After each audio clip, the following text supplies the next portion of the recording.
Dans cette émission, je parle régulièrement de théologie naturelle. Alors c'est une émission qui ne se limite pas à ce sujet, bien sûr, mais ça reste un sujet central. Je vais donc profiter de cette période de rentrée pour faire le point, pour donner un aperçu général sur ce qu'est la théologie naturelle. Je vais essayer d'expliquer brièvement ce qu'elle est, quelles sont ses méthodes, ses contenus et les différentes évaluations dont elle a fait l'objet, avant de l'examiner plus précisément dans de prochaines émissions.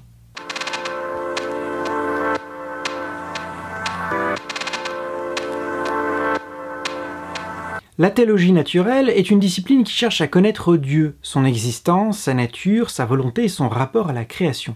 Mais elle cherche à le connaître d'une manière qui est très différente de la façon dont la théologie, entendue au sens courant, cherche à le connaître. La théologie au sens courant, ou ce qu'on appelle également la théologie révélée, cherche à connaître Dieu à partir de ce que l'on pense être une révélation divine, comme par exemple la Bible ou le Coran.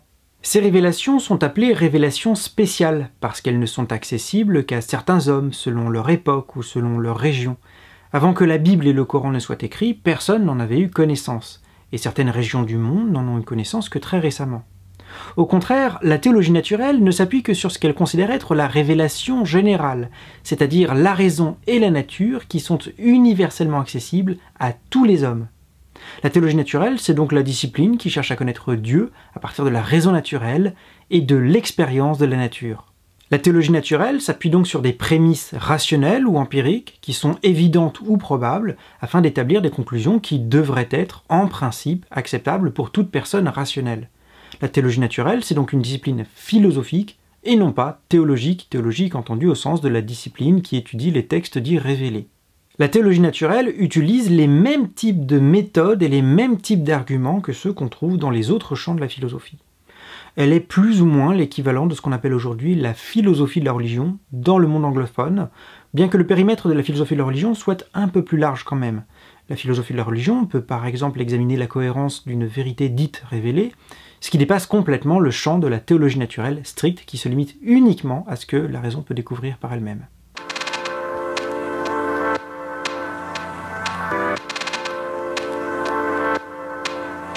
Traditionnellement, la théologie naturelle commence par établir l'existence de Dieu, puis en déduire sa nature, et puis enfin examiner sa relation avec le monde. Les arguments les plus connus sont évidemment ceux en faveur de l'existence de Dieu. On les partage en règle générale en 4 catégories. Les arguments ontologiques, qui partent de l'idée d'un être parfait, les arguments cosmologiques, qui partent de l'existence du monde, les arguments téléologiques, qui partent de l'existence d'un ordre dans le monde, et puis enfin les arguments moraux, qui s'appuient sur l'existence d'un ordre moral. Alors je reviendrai plus précisément sur ces arguments dans une prochaine émission. La théologie naturelle traditionnelle infère de ces arguments l'existence d'un être infini, nécessaire, omnipotent, omniscient, parfaitement bon et créateur de l'univers. Mais il existe des différences parfois notables dans la signification de ces différents attributs selon les différents auteurs. Il arrive même que certains nient l'un ou l'autre de ces attributs. Là encore, c'est quelque chose que je vais préciser dans une prochaine émission consacrée au concept philosophique de Dieu. Enfin, la théologie naturelle cherche à comprendre l'action de la providence divine et se confronte en particulier au grave problème du mal. La théologie naturelle classique prétend atteindre rationnellement la connaissance, plus ou moins certaine, plus ou moins probable, d'un Dieu tel que le décrivent les déistes et les théistes, les religions révélées monothéistes dans ce qu'elles partagent en commun. Et à ce titre, la théologie naturelle peut être considérée comme un prolégomène, comme une porte d'entrée aux religions révélées, ou au contraire aussi comme une porte de sortie, une façon d'abandonner les religions révélées tout en conservant l'idée de Dieu, comme l'ont fait les déistes à partir du XVIIe siècle. Le contenu de la théologie naturelle s'arrête à ce que la raison peut connaître par elle-même, mais cette frontière n'est pas forcément très nette. Traditionnellement, on considère que la théologie naturelle ne peut pas atteindre les vérités supposées contenues dans une religion révélée particulière. Ainsi par exemple, Thomas d'Aquin considérait que la raison peut connaître l'existence de Dieu, mais qu'elle ne peut pas connaître la Trinité ni l'Incarnation, qui ne sont connus que par la révélation chrétienne. Cependant, cette limitation n'est pas évidente. Certains auteurs, tels que Anselme de Cantorbéry, Richard de Saint-Victor, Duns Scotus et plus récemment Richard Swinburne, ont proposé des arguments purement rationnels en faveur de la Trinité ou de l'Incarnation. Il est donc préférable de se limiter à affirmer que le domaine de la théologie naturelle se limite aux vérités connaissables par la raison, sans affirmer a priori quelles sont les vérités qui le sont et lesquelles ne le sont pas. Enfin, la théologie naturelle peut admettre la possibilité, ou non, des miracles et d'une révélation, mais leur existence effective sort complètement de son domaine, puisqu'on entre alors dans le domaine de la théologie révélée. La théologie naturelle se limite à ce que tout homme peut en principe connaître et exclut ce qui dépend d'un temps ou d'un lieu spécifique.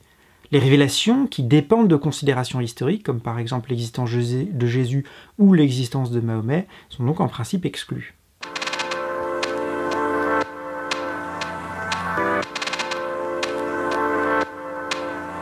Le moins que l'on puisse dire, c'est que la théologie naturelle est diversement appréciée. D'un côté, si Dieu existe et qu'il est la cause de l'univers, il serait très étonnant qu'on puisse expliquer l'univers par lui seul sans jamais avoir besoin d'une cause divine.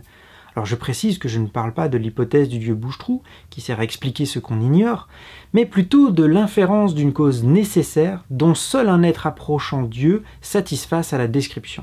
La théologie naturelle apparaît a priori au moins plus raisonnable que des arguments fondés sur des miracles, des prophéties ou des expériences religieuses subjectives. Au moins peut-on plus facilement les communiquer et les évaluer. Mais d'un autre côté, on peut constater que les arguments de la théologie naturelle ne sont pas des arguments qui contraignent vraiment la conviction. Alors à vrai dire, c'est vrai de tous les arguments philosophiques. Et peut-être que l'attente à leur égard est déraisonnable. Il leur suffit simplement d'être raisonnable pour être valable. On peut plus profondément douter de la capacité de la raison à connaître des réalités qui dépassent l'expérience empirique. Mais il n'y a pas vraiment de raison évidente de poser des limites à la connaissance rationnelle lorsque celle-ci obéit à ses propres normes. Et s'il y en avait, il y aurait toutes les raisons alors de douter de la raison elle-même, y compris des arguments qui invitent à en douter. Enfin, certains religieux critiquent la théologie naturelle parce qu'elle constituerait une concurrente à la théologie révélée ou parce qu'elle serait incapable de saisir le rapport subjectif, le rapport existentiel au divin.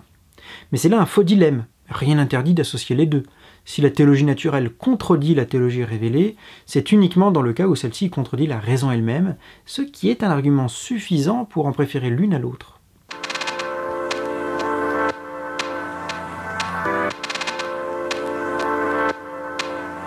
Alors j'avais prévu d'en dire plus, notamment sur l'évolution historique de la théologie naturelle, sur les arguments en faveur de l'existence de Dieu, ainsi que sur les diverses conceptions de Dieu proposées par la théologie naturelle.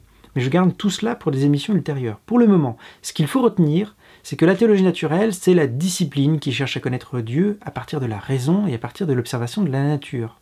C'est donc une discipline qui est philosophique, qui repose sur les mêmes méthodes que les autres champs de la philosophie.